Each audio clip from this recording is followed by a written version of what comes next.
Prólogo. Francia vivió un proceso político muy similar al de Italia en la época de Nicolás Maquiavelo.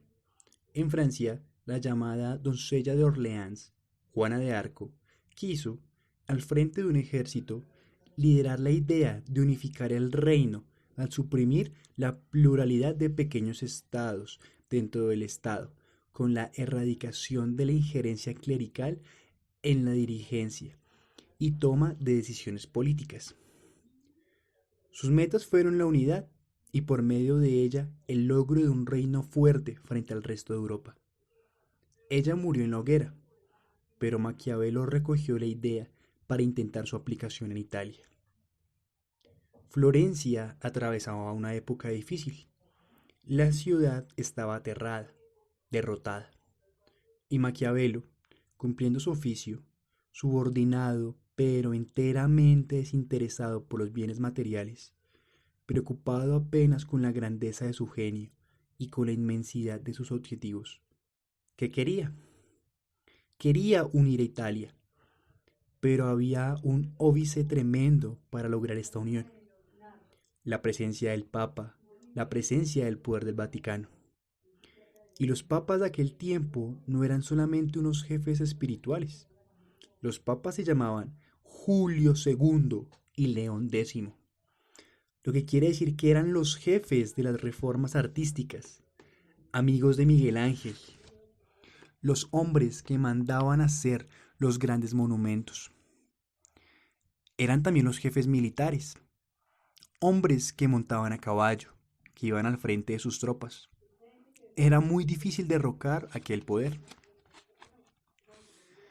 Maquiavelo procuraba un soberano temporal que organizase los elementos esenciales del Estado: el ejército, la administración, la centralización del poder.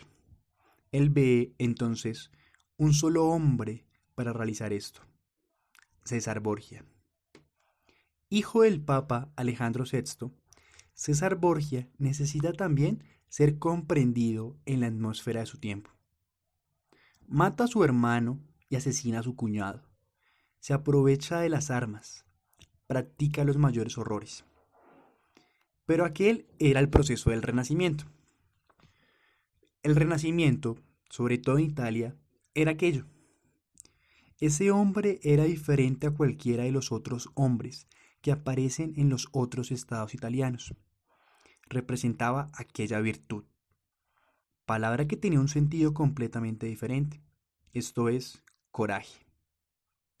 Maquiavelo intentaba simbolizar en César Borgia al príncipe, aquel príncipe que pudiera realizar dentro de Italia la unificación del país con la colocación del Vaticano en una posición puramente espiritual. En suma, repetir Juana de Arco. El príncipe es un título falso de libro. Este se llama Del Principado. Y es el mismo Maquiavelo quien habla del Principado cuando se refiere a su propio libro. Si César Borgia pudiera contar con el mando de 15.000 hombres, haría de Italia lo que Francisco I estaba haciendo en Francia. Estaba centralizando el poder e instituyendo la soberanía del Estado del país vecino. Pero en ese intervalo, los Borgia habían decaído. César Borgia cometió errores. En vez de hacer como Juana de Arco, esto es, aproximarse al rey para unir, él comienza a acercarse al Papa para proteger su propia posición. Es ahí donde comienza un círculo vicioso de crímenes, de asesinatos, de envenenamientos, y acaba muriendo en una situación más o menos de abandono. Por eso mismo Maquiavelo le ofrece del Principado, el príncipe, no a César Borgia, que le ha servido de modelo, sino al segundo, Lorenzo de Medicis. ¿Y qué es el príncipe? Tenemos que considerar dos aspectos. Primero, sus observaciones intemporales sobre la conducta de los hombres en materia de política. En este punto, cada página del Príncipe ofrece enseñanzas que deben leerse con atención, especialmente a los hombres fuertes del poder. Está lleno de observaciones curiosas y de moralismo inmoralista. El libro tiene otra cara que es profundamente constructiva y que fue el fracaso de Mussolini. Quiso hacer de Italia aquel país poderoso, aquel imperio soñado por el escritor. El sueño de Mussolini era un sueño maquiavélico. Era la transformación de Italia en la dominadora del Mediterráneo, en la fuerza del sur de Europa, en un país poderoso. Pero Mussolini no realizaba nada de cuanto decía. Solo lo representaba, podemos decir que teatralmente. Él representaba como un actor aquello que decía con su voz, con su mano en la cintura, con aquella máscara romana imperial.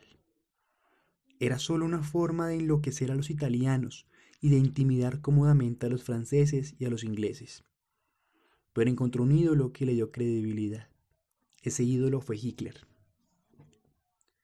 Maquiavelo hablaba de la unión del territorio de César Borgia, apoyado en el Papa, destruyendo a otros príncipes, tanto italianos como franceses, sin armas mercenarias que estrangulen, siempre partidario de los ejércitos nacionales. Carlos VII, decía Maquiavelo, era un ejemplo que Francia ofrecía a Italia, y es precisamente el ejemplo de Juana de Arco, el que funciona en la elaboración de El Príncipe. Sin embargo, no la menciona. Hace alusión al príncipe cobarde, pero no habla de la mujer heroica. El Renacimiento italiano, como fracaso del maquiavelismo, evolucionó muy violentamente, como es natural, para las artes plásticas, para la literatura, para todo ese admirable panel de las letras clásicas, para la invención de la arquitectura renacentista y para aquella cosa fantástica que constituyen la pintura y la escultura del Renacimiento. Evolucionó así porque el vigor político había fracasado con la imposibilidad de ejecutar en la realidad la propuesta de Maquiavelo.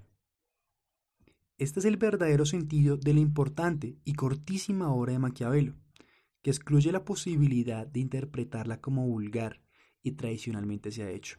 Esto es, como paradigma, como modelo de la tradición, de la falsedad y de la maquinación desleal.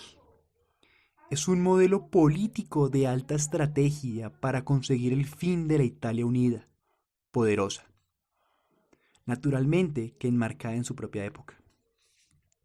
Los errores corresponden a César Borgia y no Maquiavelo. Este no predicó el asesinato como la forma más rápida de llegar al poder. Propuso la estrategia de los pactos y las divisiones, el juego de la inteligencia y del cálculo para lograr un imperio.